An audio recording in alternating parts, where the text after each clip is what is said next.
Welcome to Face to Face. This is a show about change and about what's next. It's a show that wants to ask questions, peel back the layers of our average everyday experience, and go beyond scratching the surface. We interview amazing people with incredible ideas and stories who have done wild, weird, and wonderful things. Remember that imagination shared creates collaboration, and collaboration creates community, and community inspires social change. I'm David Peck, and this is Face to Face.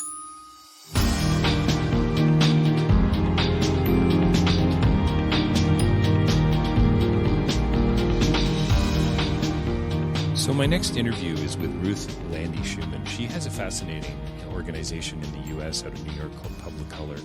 And we get into a whole lot around our inner artist. We talk about that. We talk about painting and we talk about colors and how this actually becomes a catalyst for change, becomes a launching point, an opportunity for empowerment with young students who might be marginalized in a variety of different ways, who might be at risk. And, you know, after the recording button had been hit and we were no longer really in the face-to-face like conversation, Ruth talked about the educational disparity and the gap in the U.S., and she really wanted me to talk about that. And she talked about, and it comes out in the interview for sure, that there is a disproportionate disregard for the quality of education in some communities in the U.S. And so that comes out in the interview, and you're going to want to look up their website, publicolor.org, publicolor.org. Check it out. It's a school program that is doing its best to push back against these uninteresting pieces of architecture called schools, called hospitals, prisons. They're very connected in a way. They're almost designed with discipline and punishment in mind. And Ruth's organization is to tackle that and to go in and to basically paint the walls and paint the floors with vibrant colors. As she says, you stimulate the eye, you stimulate the brain. This is about moods and attitudes and behaviors. You're going to hear about Ruth's passion for color. You're going to hear about the psychological effects of color. And as I said earlier, this idea of creativity and change through our inner artists. So stay tuned. Coming right up, Ruth Lande Shuman and Publicolor, a fascinating conversation. And also davidpecklive.com for more information about my writing, my public speaking. You can order a copy of my book, Real Change is Incremental, there. And don't forget, too, facetofacelive.ca. So many more interviews there. Dig deep. We've got over 450. Share it with your friends. If you can support the work we're doing, I would appreciate it. You can do that as low as $1 a month through patreon.com. And if you can't get behind us financially, which I totally understand, would love it if you could leave a review for us on iTunes or Spotify. And again, sign up for our newsletter. Share it with your friends. We'd really appreciate it as we do our best to grow this community. And if you're interested in advertising on Face-to-Face, you can certainly do that. And we've got some really cool and creative packages available for people out there who want to come alongside us in that way and benefit from the growing audience that we have here. And don't forget rabble.ca as well. I'm hosted there. News for the rest of us, other journalists, other podcasters, other bloggers. Check it out, rabble.ca. Coming right up, though, Ruth Lande Shuman talking about her organization, Publicolor, and why we talk about Pepto-Bismol pink. You got to stay tuned, and why choosing the right colors matter. Well, welcome to Face to Face. We're joined by a very special guest here with us today. We have Ruth Lande Shuman with us to talk about an organization called Publicolor and poverty and I guess why art and painting matters. Ruth, thanks for joining us today. My pleasure. Thank you. So why don't we dive right in? You're the founder of this organization. Tell us a little bit about what Publicolor is, and I think I think our listeners can probably assume a little bit from the title, but maybe you can give us a little more context. Well, Publicolor is a youth development program that engages high-risk, low-income students in their education through a whole continuum of programs. The programs begin, our gateway program is Paint Club, whereby we're going into low-performing middle and high schools, and we're recruiting the highest risk students in the school to join us in painting all the public spaces of the school. In my research, I discovered that if you affect public space, you affect more people more of the time.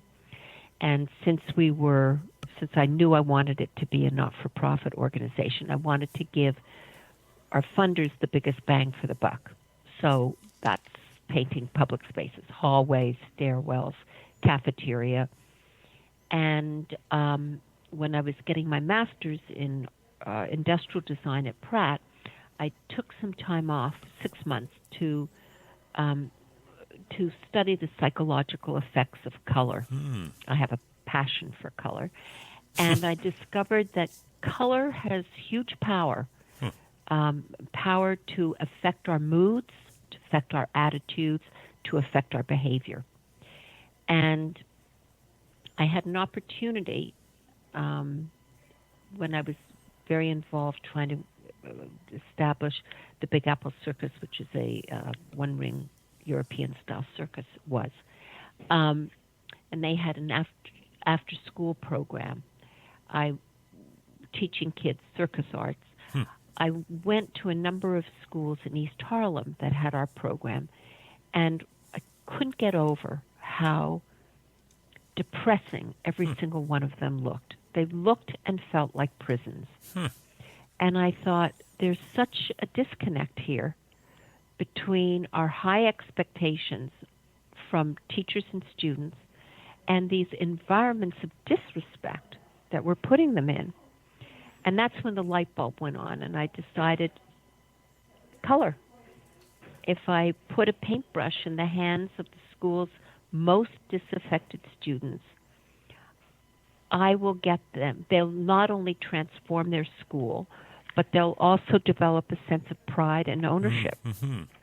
Yeah, it seems and to start showing up. Ruth, it seems to me like it works on a variety of levels. So, I mean, you've got the community of the creation, the planning of it. You've got the actual work that goes behind it, and then I would imagine there's follow up and friendships that are built, and then you've got the piece itself as it exists and sort of in perpetuity, or as long, I guess, as the color lasts, I suppose, right? So as long as the custodian will let it stay there, because it's the custodians, unfortunately, who often paint over our work. Oh, is that right, So you actually run up against that? Yeah, they come in, they're new, they want to impress the principal, or establish themselves as the leader in the school. Right. And so they'll paint it over. Now, we have a contract with every school whereby they can't paint over until 3 years have passed. So it's like it's protected for 3 years. Sure, protected for 3 years. Would you almost suggest sort of it's like installation art? Is that a way you would describe it? No, not at all. Because it's what we're doing is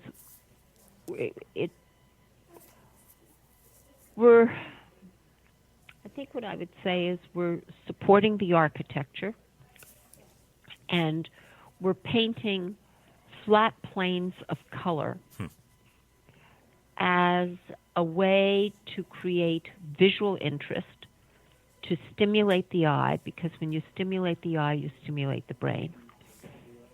And in some cases, we do a wall design, but that's a minor part of our work. Right. I'm really focused on the power of beautifully chosen color to affect change. So, you say this comes out of your work, your academic work, psychological effects of color. Can you talk a little bit about that? I mean, so there's some truth to this. Like right now, I'm calling you from just outside of Toronto. We've been in this miserable gray, kind of colorless introduction into spring, and it really does feel like it has a significant impact on the way you step into a day. There have been a lot of studies on the deprivation of color and the impact that has on people. And it's interesting. I mean, it's been a long time since I did that research. But there's no question, when you walk into our office, for instance, people's moods change immediately.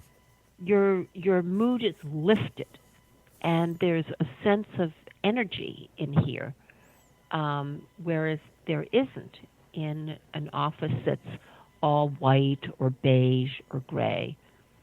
And by the way, this is just the beginning of our work, because after we paint a school, we then have a whole continuum of programs whereby we're with our students anywhere from 3 days a week minimum for 4 to 6 years, as we're empowering them to plan and prepare for college and career and life. And then we stay with them while they're in college, because we raise money to give everybody a scholarship that fills the gap between the real costs of college and the financial aid packages we help them access. So this is about coming alongside. This is about building capacity, building relationships. This isn't just these aren't just one-offs. You don't just step into a school. Oh, no. I don't believe in that. Right. I don't think you're going to make no. I mean, when I started Publicolor, it's interesting. There were a lot of people, particularly men, which is I found very interesting, who wanted me to do like 30 schools a year, and forget about going deep. Staying with the kids for a long period of time. But I'm interested in making lasting change, and this is how you do it, is staying with the students. And we have now, I don't know, something like 34, 35 full and part-time employees, and of them, 15 are my alums. Yeah, that's amazing. Are you across the U.S.? Is this something? No. Right now we're only in New York. Eventually, I want to take my summer program, replicate that on various college campuses, and eventually we will replicate Pink Club. We're developing a little prototype called Pink Club in a Can. That will do, but I think to replicate the whole continuum would be very difficult. To replicate Color Club and Next Steps would be difficult. Difficult to ensure quality. So you don't see a future vision of hubs or chapters across the country, or maybe even breaking into. I definitely see our summer design studio on a bunch of different campuses in the near future. I definitely see that, and I definitely see Paint Club being replicated. I would not be at all opposed if anybody who replicated Paint Club wanted to expand it and replicate our other programs.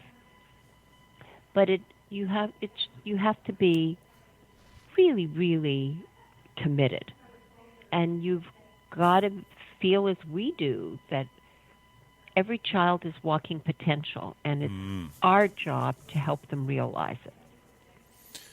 How do you go about picking the schools? Do schools come to you? Do you reach out to them? I mean, I've watched the, I guess you'd call it, the before and after slide presentation you have on your site, which I encourage all the listeners to go to and check it out, and I'll make sure the link is in the bio as well, Ruth. But you really do see those transformations, and can I say they're loud colors? They're in your face. They're vibrant. Yes. They demand attention, right? Yes. I like my colors strong, like my coffee. Right. Listen, I'll use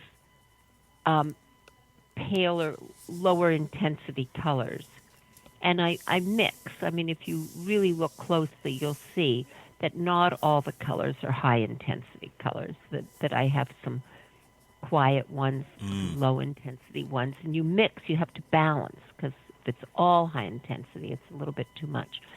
But I'll use quieter colors depending on the situation. I mean, we painted the pediatric intensive care unit at a hospital here in New York, and I used, relatively speaking, quiet colors. It was appropriate there. But I think in a school you want to introduce colors that have some energy, and energy, and that are happy. Because so many kids walk into school really with a heavy heart. You know, they come. I can't tell you how many kids come from abusive home situations. Poverty presents so many challenges, not the least of which is food insecurity. So they come in there hungry. They've just been yelled at by a parent. You know, maybe they've had to walk through a street with gang members. And then they walk into a school that looks like a prison. What do you expect from these kids? You know, well, it's almost it's almost oppressive in a way, isn't it? It becomes it becomes a form of discipline in a way. Yes. Punishment. Someone said to me, because I'm not sure that this is true, but the other day I was saying something about prison design and how I have a picture from the New York Times here on my desk of a prison in Alabama that's identical to some of our schools. Right. And she said to me, you know that's intentional. And I said, what do you mean it's intentional? Meaning the absence of colors in these prisons. She said, yes. They wanted to design interiors that are punitive. And I thought, God, that is so, forgive me, but it's just so stupid to think that way. Right. You know, I mean, if people are, wherever they are, people deserve to be in a space that is respectful, that offers hope and inspiration, that is visually attractive. I really believe that visual beauty is food for the soul. And the absence of that, what are you doing to these people? You're just making a bad situation even worse. Why would you do that? It makes no sense. Schools and hospitals as well, right? I mean, it seems hospitals, to me absolutely. And you know, it's interesting you mentioned that, because this summer we're going to be focusing on redesigning hospital spaces at our Summer Design Studio program, which is a 7-week, 5-day-a-week program that we deliberately hold on a college campus, because I want my students to feel comfortable in a college setting. Almost all will be the first in their family to go to college, and this way they really feel that they belong there. And it's a work-study program, and in the mornings, there's nothing like it in the country. In the mornings, the kids are immersed in literacy and math through product design.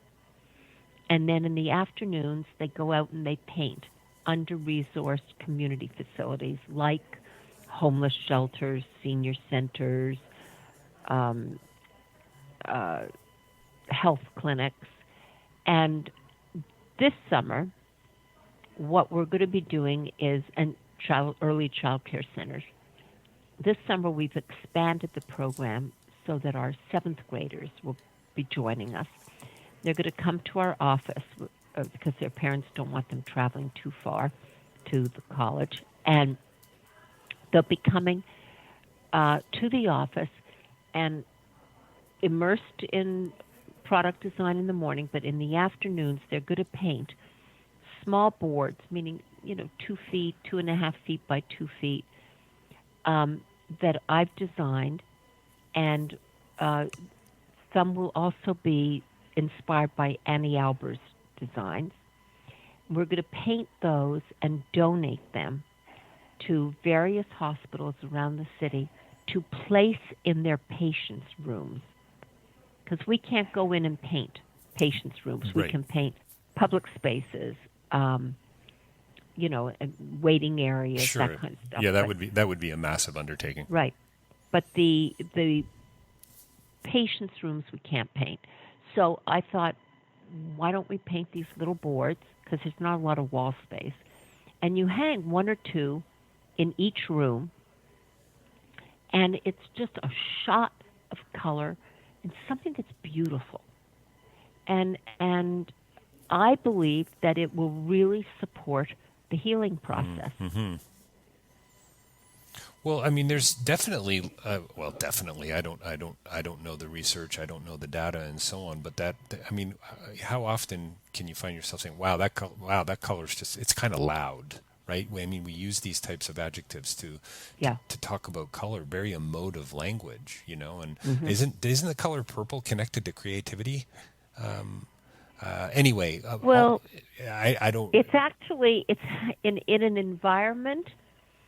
In psychological studies, lavender is actually a signal of depression. Oh, is that right? Wow, interesting. Yeah, and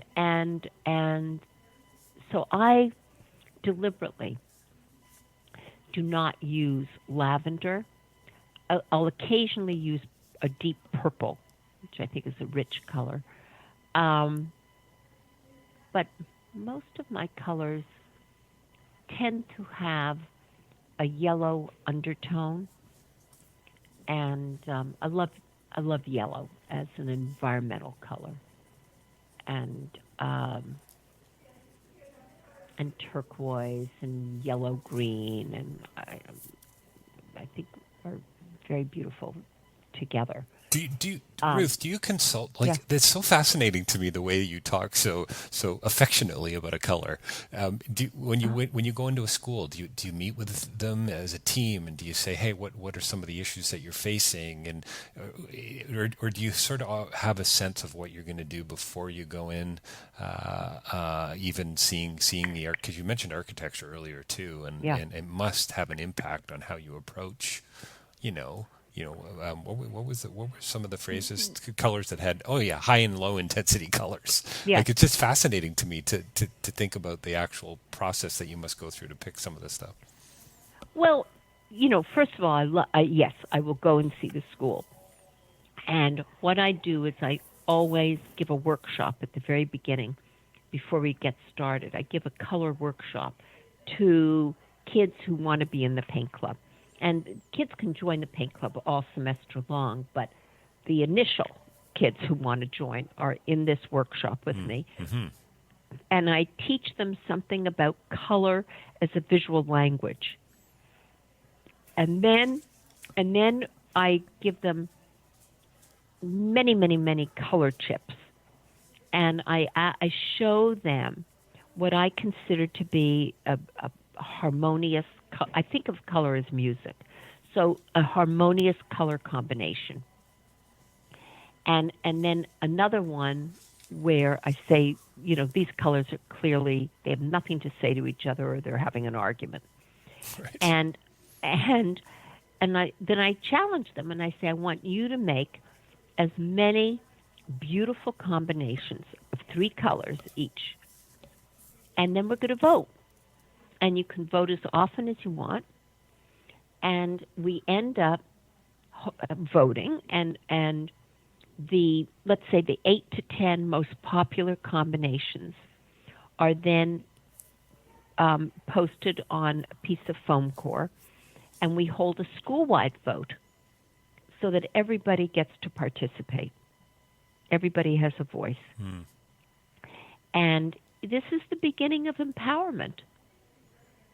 And it's so important for teenagers. And then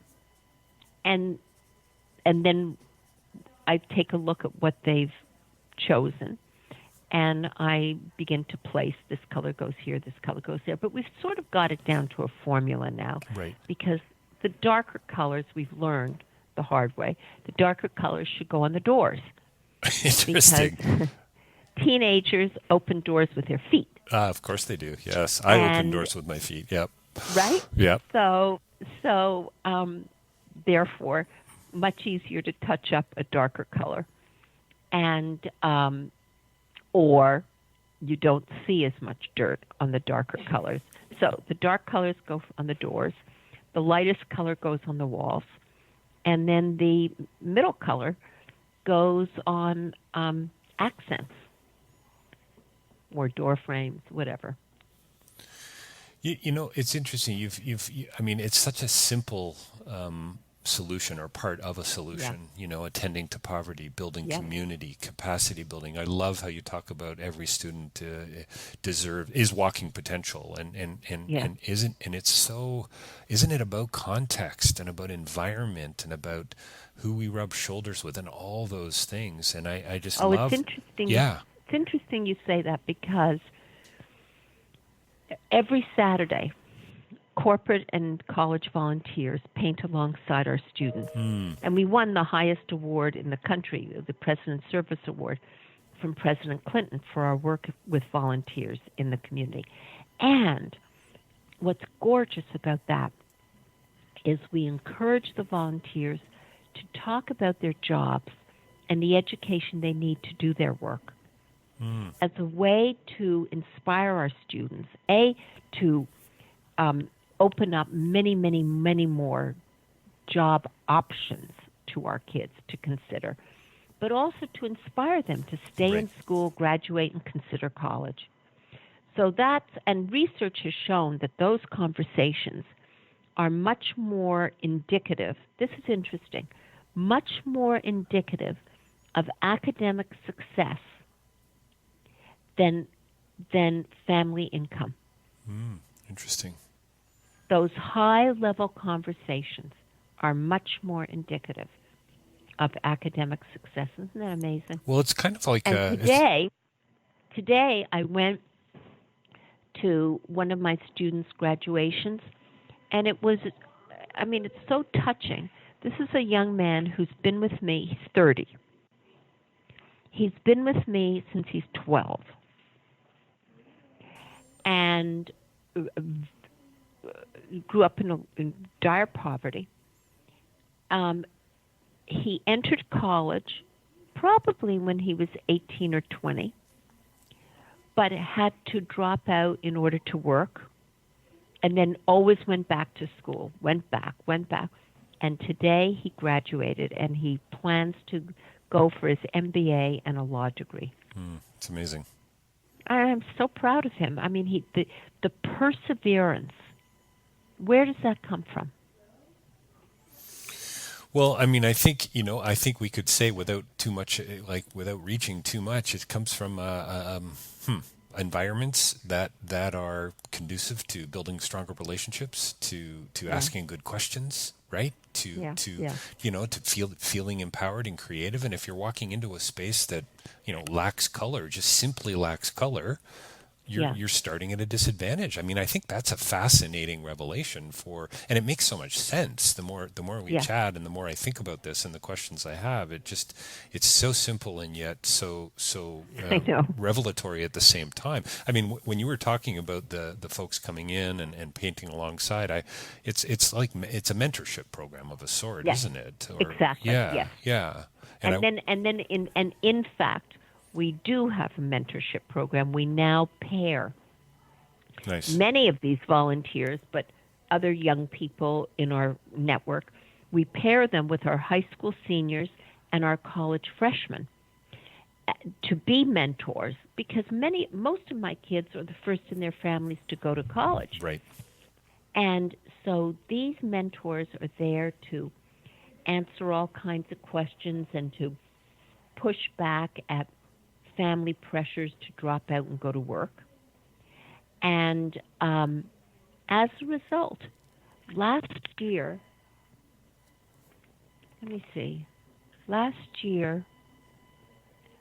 something like 98%, this is incredible, 98% of our students matriculated from their freshman to their sophomore year in college.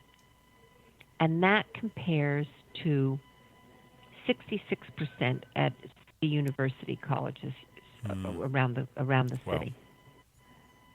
And we introduced a tutoring program, so we offer tutoring now 3 days a week, and the kids have to come at least once. And as a result of that, 89% of our students entered college ready, and that compares to 25% of a comparison group.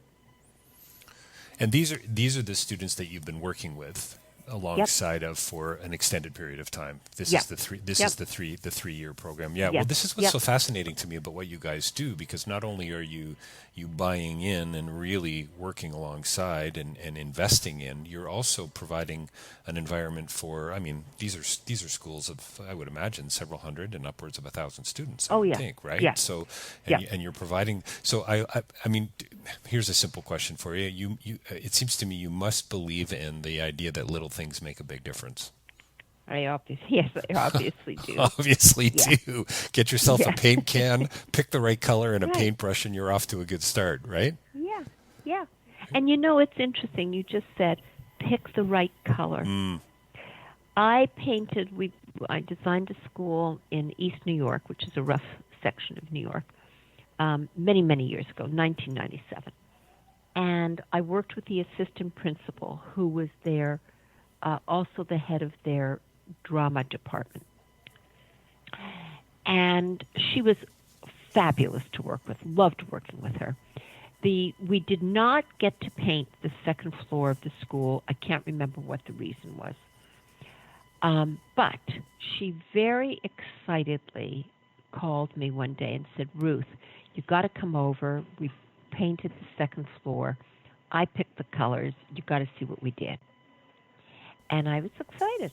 I went over, and my heart just sank. I don't know why I'm laughing already, but Oh, my God. I mean, she painted the walls Pepto-Bismol pink.